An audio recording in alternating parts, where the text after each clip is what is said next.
इस एपिसोड की शुरुआत में हम लोग शानशुई ग्रुप के एग्जीक्यूटिव मिस्टर सॉन्ग को देखते हैं, जो कि कहीं पर छुपकर वैंग और थंडर लॉर्ड की बातें सुन रहा होता है। वो कहता है कि अगर तुम मेरे को ये चीज 40 मिलियन में नहीं बेच सकते हो तो अगर ये चोरी हो जाए तो फिर मेरे के ऊपर ब्लेम मत डालना। वो यहाँ पर काफी ज्यादा कोशिश करता है कि वो उन लोगों की आवाज सुन ले, लेकिन उन लोगों की आवाज नहीं सुन पाता है, क्योंकि वैंग और थंडर लॉर्ड जहाँ पे बातें कर रहे थे उस घर के चारों तरफ नॉइज आइसोलेटिंग स्पेल कास्ट किया गया था, जिसकी वजह से वो कुछ भी नहीं सुन पा रहा होता है और वो इस बात से काफी ज्यादा चिढ़ जाता है। तभी उसको यहाँ पर कुछ सुनाई देने लगता है तो वो इस चीज को बड़े ध्यान से सुनता है। दूसरी तरफ हम लोग घर के अंदर वैंग और थंडर लॉर्ड को देखते हैं, जो कि आपस में कुछ बातचीत कर रहे होते हैं। थंडर लॉर्ड वैंग के लिए काफी सारे इंस्टेंट नूडल लाए हुए होते हैं और उसको काफी सारे पैकेट देते हुए कहते हैं कि मैं तुम्हारे लिए खरीद के लाया था। वैंग भी वो सारे नूडल्स को ले लेता है। वो काफी ज्यादा खुश होता है क्योंकि उसमें काफी सारे नए नए फ्लेवर्स होते हैं और इनमें से किसी भी फ्लेवर को वैंग ने इससे पहले ट्राई नहीं किया था। तो वैंग जब उन नूडल्स को अपने हाथ में पकड़ता है तो उसके हाथ में जगह नहीं बचती और इसीलिए जो मास्क होता है वो यहाँ पर थंडर लॉर्ड को दे देता है वो। जिसके बाद इन दोनों के बीच में एक डील होती है, जिस डील को सुनने के बाद मिस्टर सॉन्ग जो होता है वो काफी ज्यादा हैरान होता है। वो कहता है क्या? जिसके बाद हम लोग को इनकी डील के बारे में बताया जाता है। तो यहाँ पर जो थंडर लॉर्ड थे उसने वैंग से यहाँ पर इस मास्क को बाय करने लगा था और पूछा था कि तुम कितने में मेरे को बेचोगे मास्क। वैंग जो था वो सिर्फ 5 इंस्टेंट नूडल पैकेट के लिए मान जाता है और कहता है कि ठीक है, तुम मेरे को सिर्फ 5 नूडल्स के पैकेट दे दो, मैं तुमको ये मास्क दे दूंगा। थंडर लॉर्ड भी कहते हैं हाँ ठीक है, डील डन। सॉन्ग अपने मन में सोच रहा होता है और काफी ज्यादा गुस्से में होता है कि आखिरकार किस तरीके से मैंने उन लोगों को जब उस चीज के लिए 40 मिलियन कैश दिया तब उन लोगों ने उस चीज को रिजेक्ट कर दिया, पर ये सिर्फ 5 पैकेट ऑफ नूडल्स के लिए सेटिस्फाई हो गया, उसने वो चीज उसको दे दी। मैंने आज तक ऐसा इनलॉजिकल इंसान नहीं देखा। फिर हम लोग अंदर का सीन देखते हैं, यहाँ पर जो थंडर लॉर्ड होते हैं फिर वहां से वो मास्क लेकर चले जाते हैं। इसके बाद हम लोग घर के बाहर का सीन देखते हैं, जहाँ पे थंडर लॉर्ड जो होते हैं वो उनको एक लेटर मिलता है और किसी वजह से उनको काफी तेजी से छींक जाता है। वो बहुत तेजी से छींक मारते हैं, जिसकी वजह से लेटर काफी ज्यादा दूर चला जाता है। तभी थंडर लॉर्ड को याद आता है कि असल में जो लेटर है इसमें तो वैंग के पेरेंट्स और टीचर उन दोनों की कॉन्फ्रेंस नोटिफिकेशन आई होगी और इसीलिए वो अपन एक स्पेल राइज का इस्तेमाल करते हैं और उस लेटर को अपने पास बुला लेते हैं। लेकिन जब वो स्पेल इस्तेमाल करते हैं तो नीचे बहुत तगड़ा धमाका होता है, जिसको देख के वो भी काफी ज्यादा हैरान होते हैं। वो कहते हैं कि आखिरकार ये एक्सप्लोजन क्यों हुआ। थंडर लॉर्ड को भी वो लेटर मिल जाता है। वो लेटर पढ़ते हैं जिसमें उसको कहते हैं अच्छा तो ब्रदर वैंग ने मेरे से पूछा है कि मैं पेरेंट टीचर कॉन्फ्रेंस में पार्टिसिपेट करूंगा नहीं करूंगा।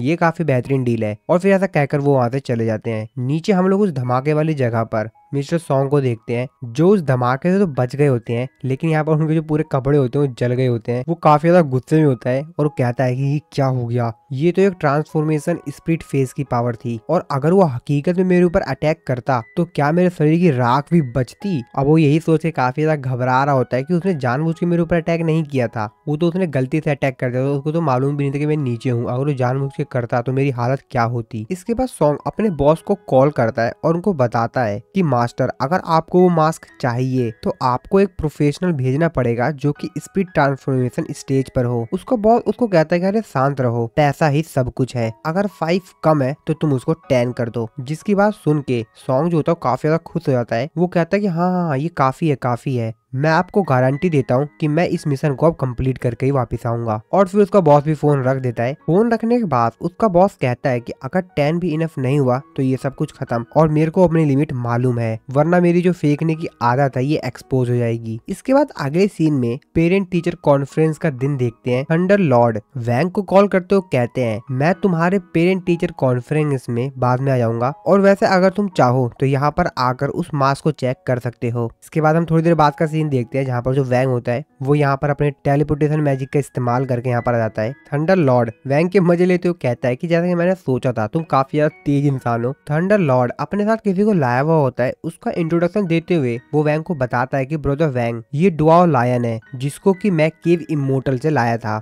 और जब मैं पेरेंट टीचर कॉन्फ्रेंस में रहूंगा तो तुम दोनों को इस मास्क को गार्ड करना होगा, इस मास्क की निगरानी करनी होगी। जिसके बाद वो डुओ लायन को कहता है कि अब तुम बाहर आ सकते हो। तो वो यहाँ पर एक लायन होता है, वो बाहर आता है और काफी ज्यादा तेजी से चिल्लाता है, मतलब काफी तेजी से दहाड़ता है, जिसकी आवाज सुनकर थंडर लॉर्ड भी चिल्लाता है उसके ऊपर और कहता है कि शांत रहो। इसके बाद हम लोगों को इस क्रिएचर के बारे में बताया जाता है कि इसका नाम डुओ लायन है। ये एक हाइब्रिड स्पिरिट क्रिएचर है जिसको कि ज़्याओ क्लेन ने बनाया था और जब से इसने अपनी स्पिरिचुअल पावर को अनलॉक किया है तब से काफी ज्यादा पावरफुल हो गया है। साथ ही में जब ये यंग था तो ये ऑलरेडी गोल्डन कोर स्टेज पे था। ये एक बहुत ज्यादा कीमती क्रिएचर है, लेकिन थंडर लॉर्ड तो उसके ऊपर चिल्लाते हुए कहते हैं कि शांत रहो, ब्रदर और मैं हम दोनों एक दूसरे को काफी सालों से जानते हैं और उन्होंने तुमको मेरे लिए भेजा है और उनको तुम्हारे ऊपर काफी ज्यादा ट्रस्ट है, तो शांत रहो, तुम इस तरीके से कैसे चिल्ला रहे हो। और उसको काफी सारा कुछ उल्टा सीधा बोलता है और उसको कहता है कि शांत रहो, अगर तुम हमारी इज्जत नहीं करोगे और हमको रिस्पेक्ट नहीं दोगे तो मैं तुमको यहाँ पर बहुत बुरी तरीके से पीटूंगा और मेरे को तुमसे डरने की भी जरूरत नहीं है। इसके बाद हम लोग यहाँ पे ड्वा लायन को देखते हैं जो कि गुस्से में थंडर लॉर्ड को ही खा जाता है और यहाँ पर चारों तरफ खून खून हो जाता है। वैंग ये सब कुछ देखता है, उसको तो यहाँ पर कुछ समझ ही नहीं आ रहा होता है यहाँ पर चल क्या रहा है, लेकिन वो अपने साथ एक डिवाइस लेकर आया हुआ होता है जिसमें से आवाज आती है कि उसे छोड़ो स्टूपिड बीस्ट, और वो जो बीस्ट होता है वो उसको छोड़ देता है।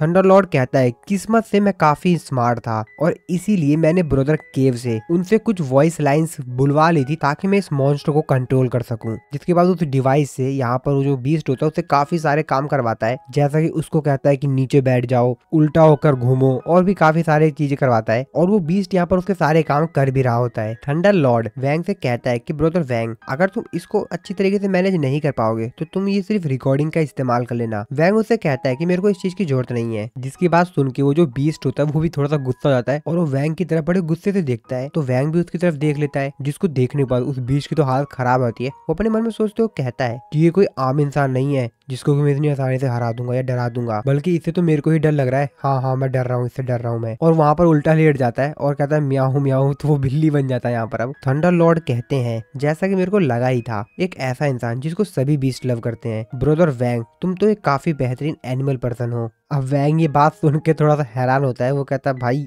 ये क्या बात कर रहा है। तभी जिंके कहता है कि स्वॉर्ड मास्टर को अभी भी थंडर लॉर्ड की अजीब चीज समझ नहीं आती है। इसके बाद हम लोग थंडर लॉर्ड को देखते हैं जो कि चले जाते हैं पेरेंट टीचर कॉन्फ्रेंस में और यहाँ पे डुओ लायन और वैंग दोनों यहाँ पर उस मास्क की देखभाल कर रहे होते हैं। इसके बाद हम लोग नाइट का सीन देखते हैं जहाँ पे उनके घर के बाहर काफी सारे लोग आ जाते हैं। ये लोग काफी ज्यादा ध्यान से थंडर लॉर्ड के घर को देख रहे होते हैं। तभी उनमें से जो एक मैजिशियन होता है वो कहता है कि जूनियर्स, मेरी सिग्नल्स को ध्यान से सुनना, हम सभी लोग एक साथ एक स्पिरिचुअल फॉर्मेशन बनाएंगे और हम इस मेंशन को पूरी तरीके से डिस्ट्रॉय कर देंगे। और फिर वो सभी लोग वैसा ही करने लगते हैं। वैंग जो कि घर के अंदर बैठा हुआ होता है, अपने नूडल्स खा रहा होता है और सोच रहा होता है कि उनमें से 10 स्पिरिट ट्रांसफॉर्मेशन फेज पर हैं। बाहर हम लोग उसी मैजिशियंस को देखते हैं जो कि कहता है अब इसको मेरी पावर पता लगेगी। और यहाँ पर सॉन्ग भी आया हुआ होता है। तो असल में इन जो मैजिशियन होते हैं इनको यहाँ पर सॉन्ग ही लाया हुआ होता है। वो उन लोगों से पूछता है कि क्या तुम लोग यहाँ पर जीत जाओगे। वो मेज उसको बताता है कि आपको चिंता करने की जरूरत नहीं है, अंदर जो इंसान और वो जो बीस्ट है वो तो समझो मर ही गए। जैसा कि स्पिरिचुअल फोर्स को एक्टिव होने में थोड़ा सा समय लगता है, तो अब हम लोगों को बस इंतजार करना है कि कभी ये एक्टिवेट होगा। घर के अंदर वैंग को भी सब कुछ पता चल रहा होता है। वैंग सोचते हो कहता है कि हाँ ये तो हेवनली स्पिरिचुअल फोर्स है। मेरे को लगा नहीं था कि आज के समय में कोई जानता भी होगा कि आखिरकार किस तरीके से ग्रैंड स्पिरिचुअल फॉर्मेशन को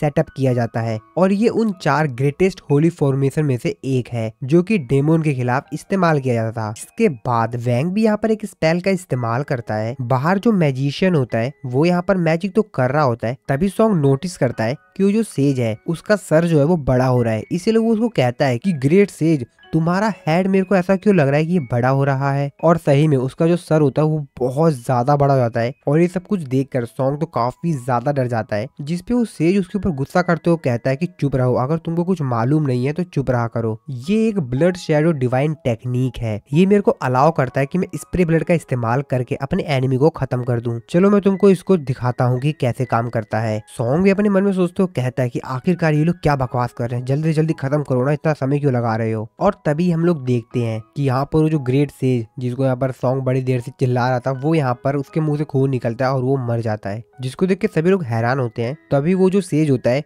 वो यहाँ पर अपने ब्रदर के पास जाता है और उसको बोल मेरे को थोड़ी सी पावर दो, शायद मैं यहाँ पर रिकवर कर सकता हूँ। जिसपे जो उसका ब्रदर होता है उसको बिल्कुल भी पावर नहीं देता है और उसको कहता है कि एल्डर ब्रदर अब तुम रेस्ट इन पीस हो चुके हो, हम लोग तुम्हारा बदला जरूर लेंगे। सॉन्ग भी अपने मन में सोचते हो कहता है कि भाई क्या है ये, इसने इसको खुद ही मार दिया। जिसके बाद वो यहाँ पर अपने जो जितने भी लोग होते हैं उन सभी लोगों को कहता है कि गोस्ट टेक्निक का इस्तेमाल करो। और वो सभी के सभी लोग war of the night ghost technique spell का इस्तेमाल करते हैं और थंडर लॉर्ड के घर के ऊपर अटैक कर देते हैं। 2 लायन वो सब भी ऐसा कुछ देख लेते हो, कहता है कि अब ये क्या चल रहा है यहाँ पर, जिसके बाद वो बहुत तेजी से यहाँ पर दौड़ता है, जिसकी वजह से वो सभी लोग काफी ज्यादा डर जाते हैं और वहां से भागना शुरू कर जाते हैं। तभी सेकंड सेज उन लोगों से कहता है कि अबे तुम लोग कहाँ जा रहे हो, तुम लोग गलत डायरेक्शन में जा रहे हो। तभी सॉन्ग सेकंड सेज को काफी ज्यादा हैरानी से देखता है और इसी सीन के साथ हमारा ये वाला जो एपिसोड है यहाँ पर खत्म हो जाता है। तो दोस्तों अगले एपिसोड को देखने के लिए चैनल को सब्सक्राइब जरूर से कर देना, अगर सब्सक्राइब नहीं किया अभी तक तो, और वीडियो अगर अच्छी लगे तो वीडियो को लाइक जरूर कर दीजिएगा।